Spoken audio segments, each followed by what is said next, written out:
Hello and welcome to Building Bridget, where I share all things furniture flipping and DIY. So if that's what you're into, make sure to hit that subscribe. Today you are in for a treat because I'm going to be flipping this pair of nightstands. Now I'm super excited for these because honestly, these are just such a good blank slate. There's so much you can do with it, and nightstands are a total bestseller for me. I got this set from a thrift store for just $20 each. They're really just run-of-the-mill nightstands, but I love this type because they are real wood and they're total blank slates. There's definitely some scratches and repairs to be done, but the drawers glide really well and the damage really isn't that bad. To start off, I got rid of these thrift store stickers and gave it a good cleaning with crud cutter and paper towels.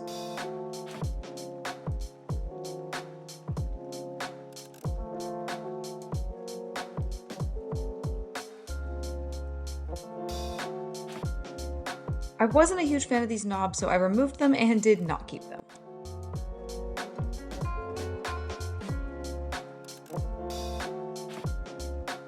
Next, I started sanding. Whenever I'm working with wood furniture, I like to sand down through the finish to see what we're dealing with. In this case, while the drawers are mahogany, I'm just not a fan of the super dark streaks in the grain, and I don't think it would look nice restained. So for the next drawer, I just scuff sanded it, which is when you sand with about 220 grit, not to go all the way down to bare wood, just to take the sheen off. This helps your primer and paint adhere properly.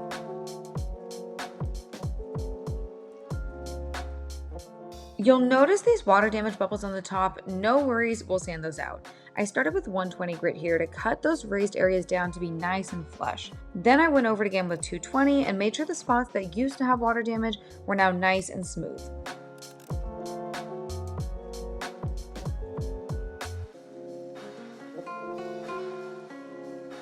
I've been loving my detail sander for the harder to reach areas, and you'll always have to do some hand sanding no matter what the project is, so I hand sanded all those nooks and crannies.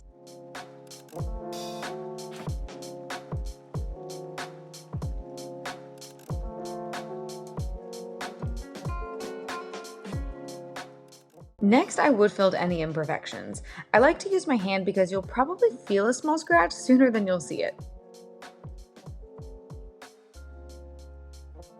For more intense areas, I always use Bondo. It comes in a variety of types. This is their all-purpose putty, and it dries way harder and way faster than regular wood filler. This makes it ideal for more intensive damage and filling hardware holes like I'm doing here. It's also much more toxic than standard wood filler, so be sure to wear a mask.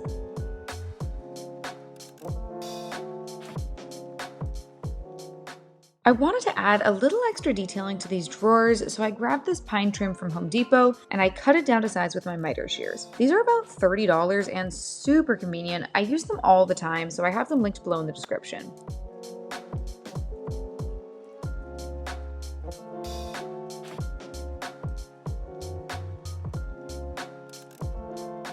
I framed out the drawer fronts with the trim using wood glue and clamped it down to dry.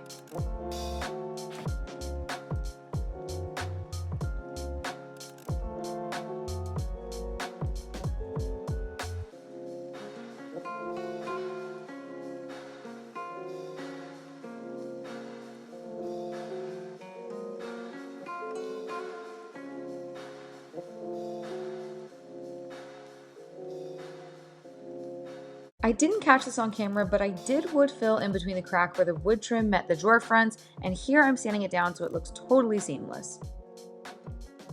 Next, it was time to wipe everything down so I could get to priming. I always use Zinsser's 123 Bullseye Primer in a can because it's so much faster and more convenient than using the liquid stuff, plus there's no cleanup this way.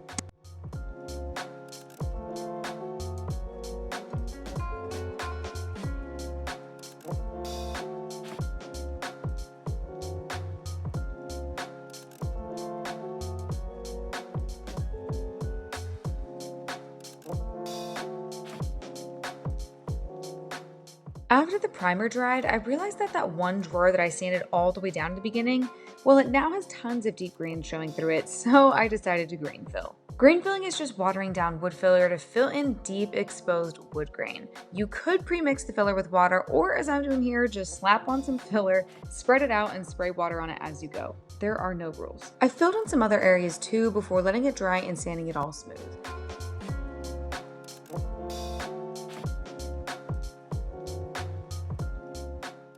I did end up priming over that one drawer again, just because I used so much filler and I did sand it down pretty far. For other areas that just have small wood filler spots, no need to prime again, just hand sand it down and you're good to go. I always recommend lightly sanding the entire piece in between coats anyways.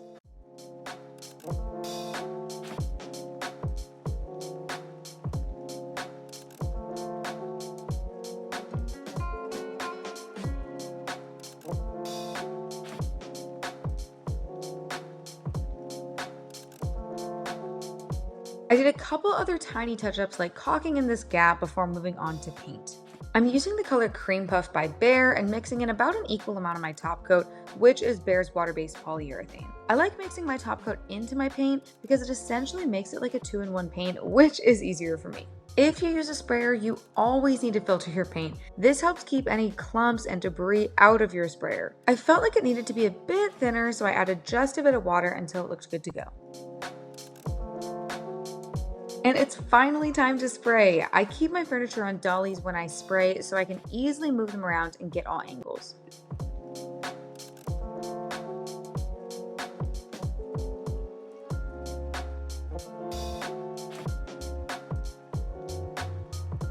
If you spray with the drawers out, there's a ton of taping off involved. If you spray with the drawers in like I do, you'll inevitably have to hand touch up some spots that your sprayer can't get to. It's a pick your poison situation. This is just my preferred method, so I always go in with an artist brush and do all those touch-ups in between coats. Then I noticed these little spots bleeding through. This could be wood tannins or it could be oils from something that was on the surface. Regardless, shellac should do the job. I just spray shellac over the problem areas and it seals it in nicely, so when you do your next paint coat, it shouldn't show through anymore. I gave everything a light sand again before spraying the final coat.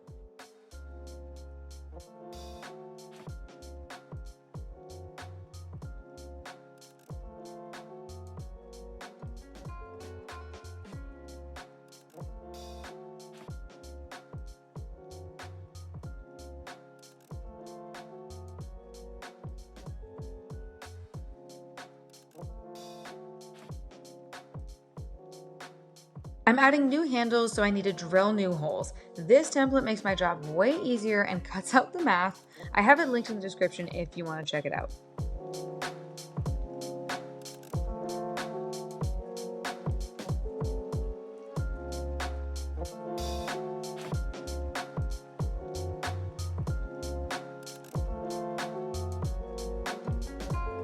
We're on to the finishing touches now. I decided last minute to add these drawer liners to give it a little extra pop of color. I used peel and stick wallpaper and just cut it to the size of the drawer with an extra inch or so wiggle room on all sides.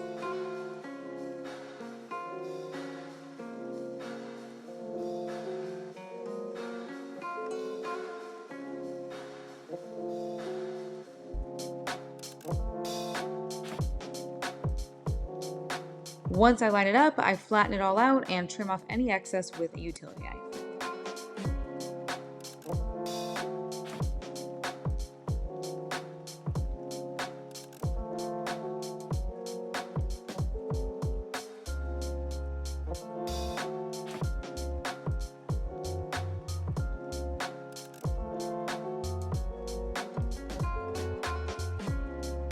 Lastly, I added the new handles and this is the final result. I think these are so classic and timeless now. The gold hardware really elevates it and the drawer liners are such a nice focal point. If you enjoyed this makeover, I'd super appreciate if you could give it a thumbs up, let me know what you think in the comments, and make sure to subscribe to see more DIY makeovers.